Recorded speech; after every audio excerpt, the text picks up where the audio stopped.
Bonjour tout le monde, je suis ravie de vous retrouver pour cette nouvelle analyse approfondie. La motivation, c'est un truc qui s'évapore presque jamais avec un grand fracas en fait. Non, c'est clair, c'est beaucoup plus subtil que ça. Ouais, ça disparaît plutôt très lentement, de manière hyper insidieuse. C'est un peu, vous savez, comme une lumière qui baisse dans une pièce quand la nuit tombe. C'est une excellente métaphore. Ouais. On lit un livre, on est complètement absorbé par notre histoire, le soleil se couche doucement en arrière-plan, et soudain, paf, on réalise qu'on est en train de plisser les yeux dans l'obscurité totale pour déchiffrer les mots. Et on s'en est même pas rendu compte. Exactement. Donc aujourd'hui, on plonge au cœur d'un document vraiment fascinant. Il est sobrement intitulé La motivation.pdf. Et notre mission pour cette exploration d'aujourd'hui, c'est de comprendre les rouages un peu invisibles de cette fameuse lumière qui baisse. Et surtout, on va voir comment la raviver.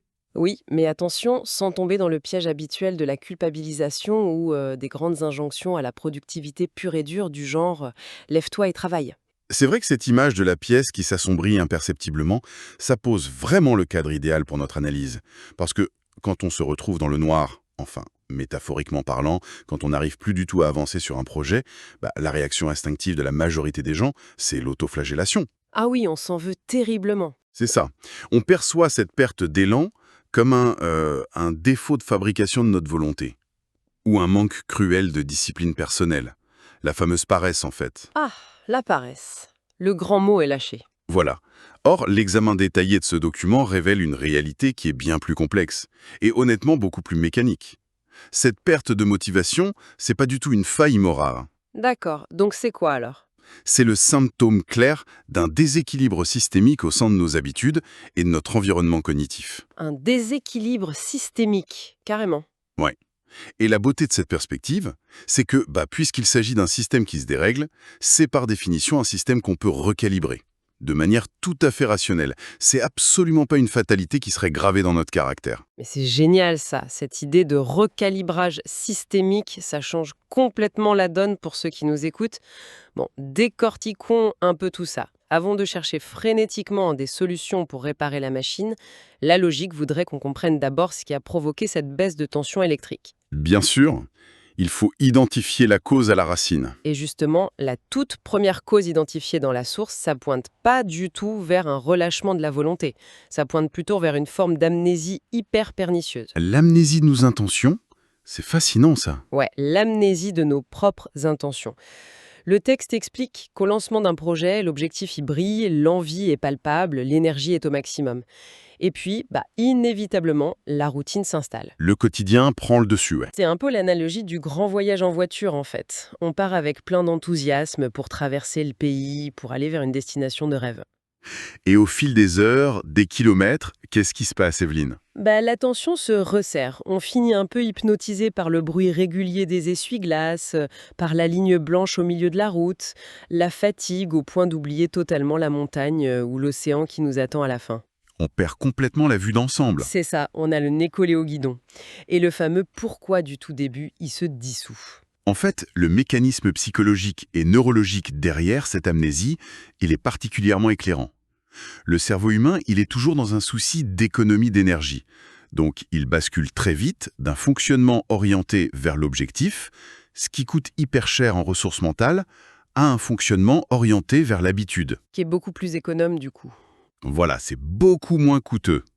Sauf qu'une fois que l'action devient répétitive, elle se déconnecte littéralement de sa charge émotionnelle de départ. Ah, je vois. Et le danger, comme le souligne la source, c'est que la motivation survit extrêmement mal à l'obligation pure. Ouais, on maintient pas un effort exigeant sur des mois juste parce qu'il faut le faire, hein. Exactement.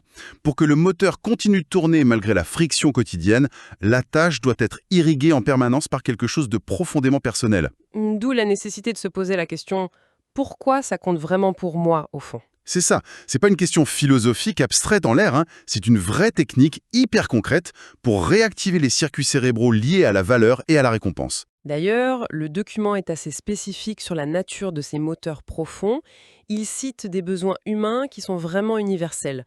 Le besoin de se sentir libre, l'envie viscérale de progresser, le désir de transmettre quelque chose, l'acte de création ou même juste la fierté personnelle. Des émotions très fortes, en somme. Oui, mais et c'est là que ça coince parfois, pour moi concrètement.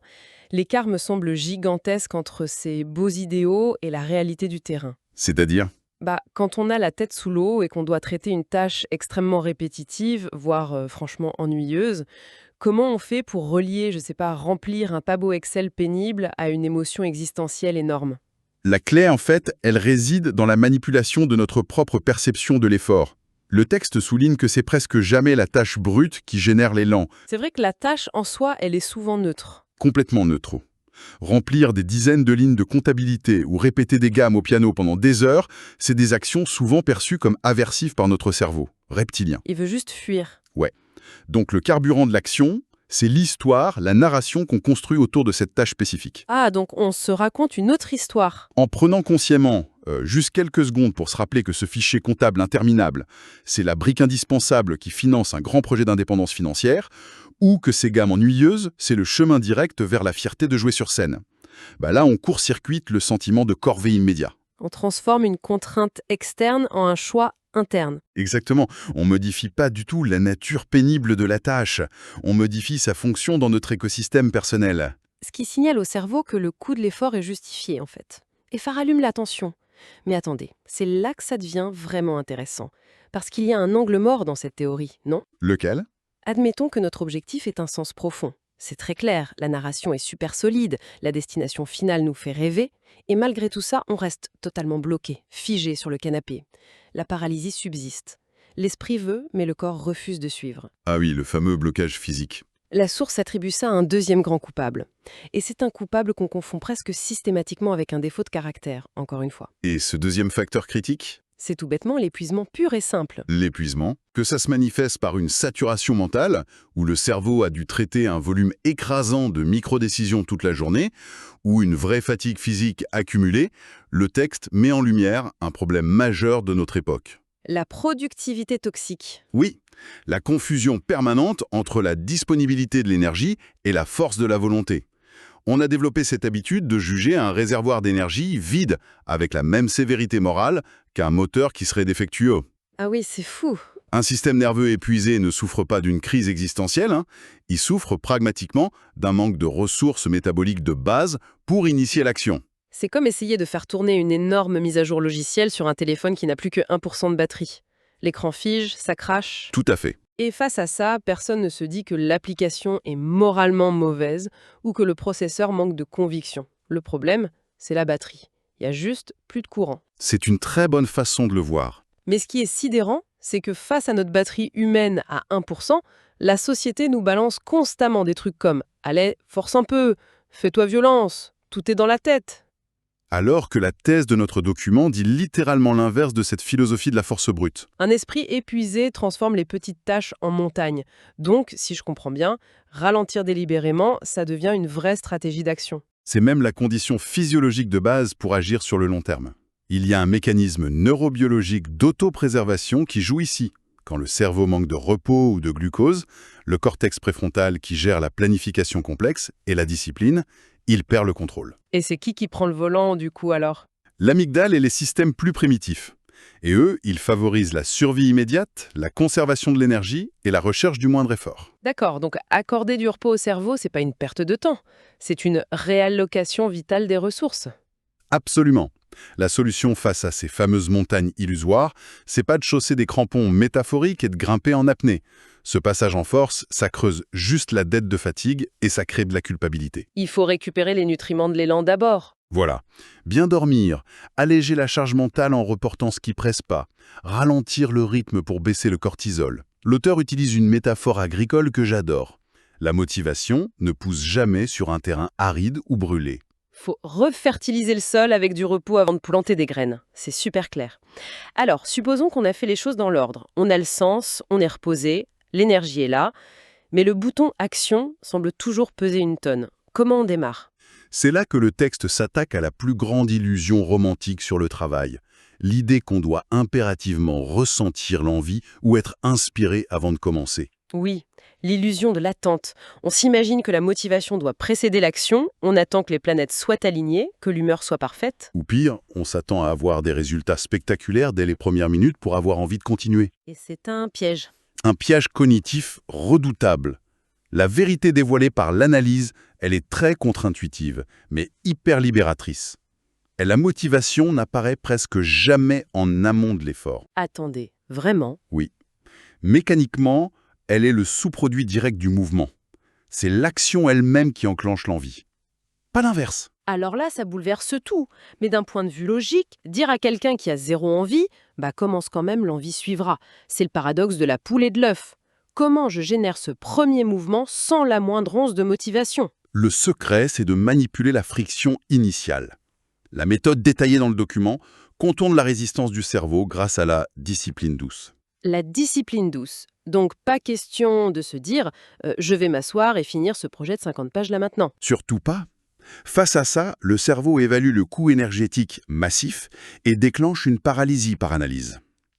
L'idée de génie, c'est de négocier avec son cerveau un contrat d'effort tellement minuscule que le cerveau n'a aucune justification rationnelle pour s'y opposer. Le fameux contrat des 5 minutes. C'est ça, s'engager à agir pendant 5 minutes seulement. Ça paraît ridicule, mais neurologiquement, ça suffit pour briser l'inertie et faire chauffer le moteur. Les exemples du document sont hyper rassurants d'ailleurs. Pour l'écriture, c'est pas d'écrire un chapitre, c'est écrire une phrase ou juste ouvrir le fichier. Pour le sport, c'est juste mettre ses baskets et marcher 10 minutes. Mais comment un truc aussi microscopique réveille une vraie dynamique? Par la chimie de la sensation de progression, le circuit de la récompense entre en action. La dopamine, c'est pas juste l'hormone du plaisir final, c'est la molécule de l'anticipation. D'accord. Dès qu'on avance, même de quelques millimètres, le cerveau enregistre une victoire et lâche une microdose de dopamine. Et ça abaisse instantanément le coût cognitif perçu de l'effort suivant. C'est pour ça qu'il faut absolument fractionner les grands projets décourageants en étapes ultra visibles. Cocher une case, voir un progrès concret. Ça pirate notre propre cerveau pour créer de l'énergie. La motivation naît de la friction du premier mouvement. Exactement. La boucle de récompense alimente le feu ensuite. C'est fascinant. Mais le document apporte une nuance qui complique un peu l'équation. Ce mouvement de 5 minutes, il ne se produit pas dans un vide stérile. Il y a un acteur silencieux mais colossal autour de nous, capable de saboter ce fragile premier pas. Oui, l'environnement physique, mental et numérique. Est-ce qu'on est littéralement en train de dire qu'un bureau mal rangé pompe physiquement notre jauge de motivation? C'est très clinique. Le texte parle de drain d'énergie. Un espace saturé de dossiers, des relations tendues ou juste des notifications téléphoniques incessantes, ça exige un traitement cognitif constant. Ah oui, avant même de commencer, notre système attentionnel s'épuise à filtrer tout ce bruit de fond. Exactement. C'est comme une taxe permanente prélevée sur vos réserves d'énergie mentale. Le cortex visuel balaie l'environnement en permanence. S'il y a du désordre, ça entre en compétition avec votre tâche, ce qui demande un effort d'inhibition hyper coûteux pour le cerveau. Donc, aménager un cadre simple, c'est pas juste pour faire joli, ça annule cette taxe cognitive. S'entourer de gens encourageants, créer des habitudes stables, tout ça rend l'action plus facile. L'habitude, c'est le facilitateur ultime. Ça bascule le cerveau en pilote automatique et ça contourne le processus de décision conscient, qui coûte très cher en énergie. On déploie un bouclier autour de notre étincelle de motivation. Waouh, c'est une architecture systémique vraiment impressionnante quand on assemble toutes les pièces. Bon, arrivé au terme de cette analyse, je pense qu'une petite synthèse s'impose. La leçon fondamentale qu'on retient de la motivation.pdf, c'est la déconstruction d'un mythe. Oui, La motivation, c'est pas une étincelle magique qui tombe du ciel, ni une grâce divine réservée à une élite. C'est une construction. Elle se nourrit de sens, d'une énergie rechargée par le repos, de petites étapes de 5 minutes, d'un environnement favorable et surtout du mouvement lui-même. je trouve que c'est d'une grande puissance émancipatrice pour tous ceux qui souffrent de procrastination. Savoir, ça libère d'un poids immense. On n'a pas besoin d'être au top de son enthousiasme pour accomplir des trucs difficiles. L'invitation pratique est lancée pour nos auditeurs et auditrices. Si vous avez un projet bloqué, trouvez la micro-action de 5 minutes à faire aujourd'hui sans attendre l'envie. Juste 5 minutes mécaniques, sans réfléchir. Voilà. Et pour conclure cette exploration, je voudrais vous laisser avec une ultime réflexion. Si l'apparition de la motivation dépend à ce point de notre niveau d'épuisement, de notre connexion au sens, de l'encombrement de notre bureau et de nos boucles dopaminergiques, le concept même de paresse existe-t-il vraiment? Ou bien est-ce finalement qu'un mot inventé pour culpabiliser un système humain profondément logique, simplement mal réglé, et qui demande juste qu'on lui offre l'énergie pour rallumer la lumière, un interrupteur après l'autre? Je vous laisse y réfléchir.